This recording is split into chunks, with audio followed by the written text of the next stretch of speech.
ओम श्री गणेशाय नमः। माता सरस्वती जी की जय। भवम भवानी सहितम नमामि। श्री राम जी को उनके अनुज भाई सहित ले जाने की बात से राजा दशरथ बहुत दुखी हुए। मुनि वशिष्ठ जी ने उन्हें धीरज बंधाया और बहुत प्रकार से समझाया तथा राम और लक्ष्मण को अपने साथ ले गए। वहां वन में पहुंचकर राक्षसी ताड़का से उनका सामना हुआ तो राम ने राक्षसी ताड़का का वध एक ही बाण से कर दिया और अपना स्वरूप देकर मुक्ति दे दी। मुनि ने उन्हें भूख प्यास न लगने की विद्या दी। ताड़का वध सुनकर राक्षस मारीच अपने सहायकों सहित दौड़ा तो राम ने मारीच को बिना फल के बाण से मारा तो वह समुद्र के पार जा गिरा। लक्ष्मण जी ने अन्य राक्षसों का वध कर दिया। आगे मार्ग में जाते हुए उन्हें एक आश्रम दिखाई दिया। वहां आश्रम में कोई पशु पक्षी भी नहीं था, कोई जीव जंतु भी नहीं था। राम जी के पूछने पर मुनि ने बताया कि यहाँ गौतम ऋषि की पत्नी अहिल्या शापवश पत्थर की हो गई हैं और आपके चरणों की धूलि चाहती हैं। यहाँ तक 63वें दिन में पाठ हुआ। आज 64वां दिन। जय सिया राम। पर सतपद पावन शोक न सावन, प्रगट भई तप पुंज सही। देखत रघुनायक जन सुखदायक, सन्मुख होई कर जोर रही। अति प्रेम अधीरा पुलक शरीरा, मुख नहीं आवै बचन कही। अतिशय बड़ भागी चरणनि लागी, जुगल नयन जलधार बही। धीरज मनु कीना प्रभु कहूँ चीना, रघुपति कृपा भगति पाई। अति निर्मल वाणी स्तुति ठानी, ज्ञान गम्य जय रघुराई। मैं नारी अपावन प्रभु जग पावन, रावण रिपुजन सुखदाई। राजीव विलोचन भव भय मोचन, पाहि पाहि शरणहि आई। मुनि श्राप जो दीन्हा अति भल कीन्हा, परम अनुग्रह मैं माना। देखें भरि लोचन हरि भव मोचन, इहि नाथ शंकर जाना। बिनती प्रभु मोरी मैं मति भोरी, नाथ न मागऊं बरयाना। पद कमल परागा रस अनुरागा, मम मन मधुप करे पाना। जहि पद सुर सरिता परम पुनीता, प्रगट भई शिव शीस धरी। सोई पद पंकज, जहि पूर पूजत अज। मम सिर धरेउ कृपाल हरि। यही भांति सिधारी गौतम नारी, बार बारी हरि चरण परी।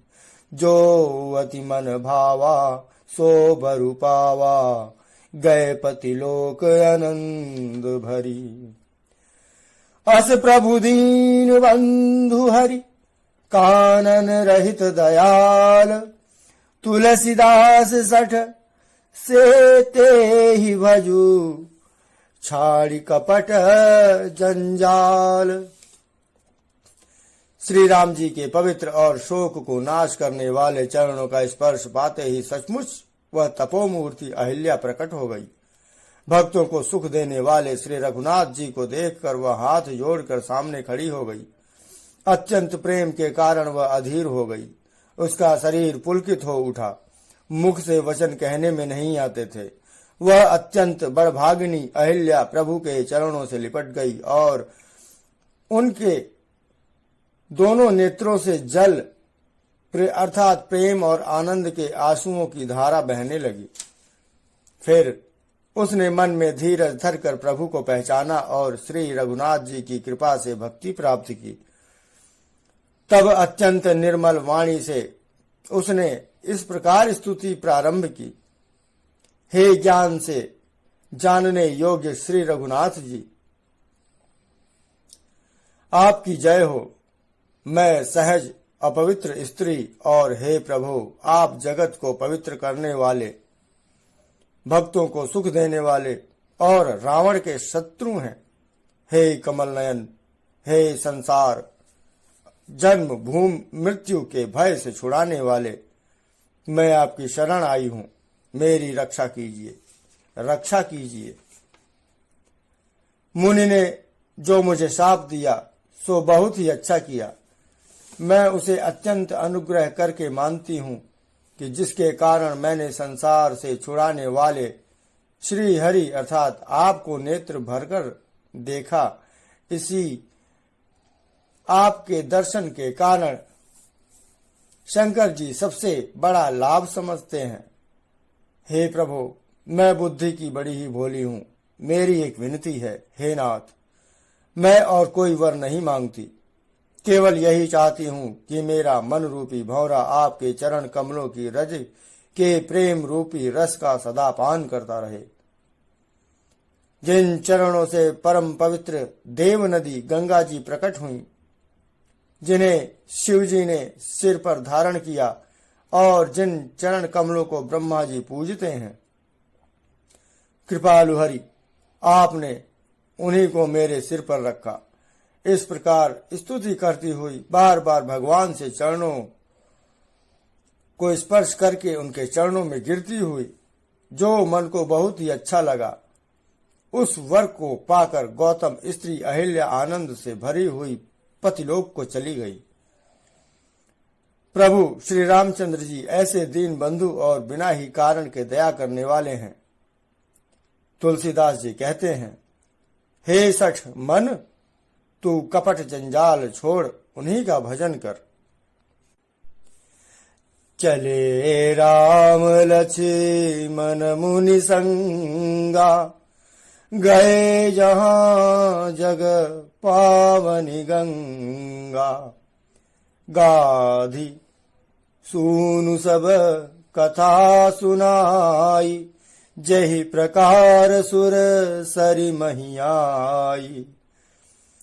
तब प्रभु ऋषिन समेत नहाए, विविध दान मही देवनि पाए।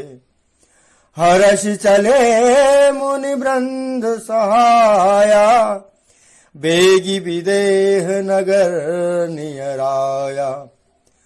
पुर रम्यता राम जब देखी, हर्षे अनुज समेत बिसेखी।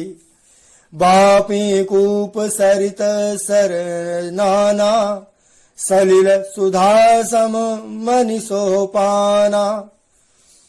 गुंजत मंजु मत्त रस भृंगा, कूजत कल बहु बरन विहंगा। बरन बरन बिकसे बन जाता, त्रिविध समीर सदा सुखदाता। सुमन बाटिका बागवन, विपुल विहंग निवास। फूलत फलत सुपल्लवत, सोहत पुर चहु पास। श्री राम जी और लक्ष्मण मुनि के साथ चले। वे वहां गए जहां जगत को पवित्र करने वाली गंगा जी थीं। महाराज गाधी के पुत्र विश्वामित्र जी ने वह सब कथा कह सुनाई जिस प्रकार देव नदी गंगा जी पृथ्वी पर आई थी। तब प्रभु ने ऋषियों सहित गंगा जी में स्नान किया। ब्राह्मणों ने भांति भांति के दान पाए। फिर मुनि वृंद के साथ वे प्रसन्न होकर चले और शीघ्र ही जनकपुर के निकट पहुंच गए। श्री राम जी ने जब जनकपुर की शोभा देखी तब वे छोटे भाई लक्ष्मण सहित अत्यंत हर्षित हुए। वहां अनेकों बावलियां, कुएं, नदी और तालाब हैं, जिनमें अमृत के समान जल है और मड़ियों की सीढ़ियां बनी हुई हैं। मकरंद रस से मतवाले होकर भौरे सुंदर गुंजार कर रहे हैं। रंग बिरंगे बहुत से पक्षी मधुर शब्द कर रहे हैं। रंग रंग के कमल खिले हैं।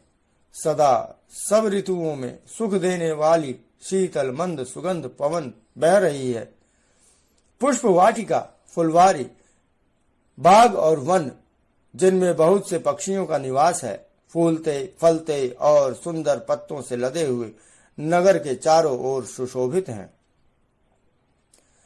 जय सिया राम। मैं अपनी वाणी को आज विराम देते हुए कथा को यहीं रोकता हूँ।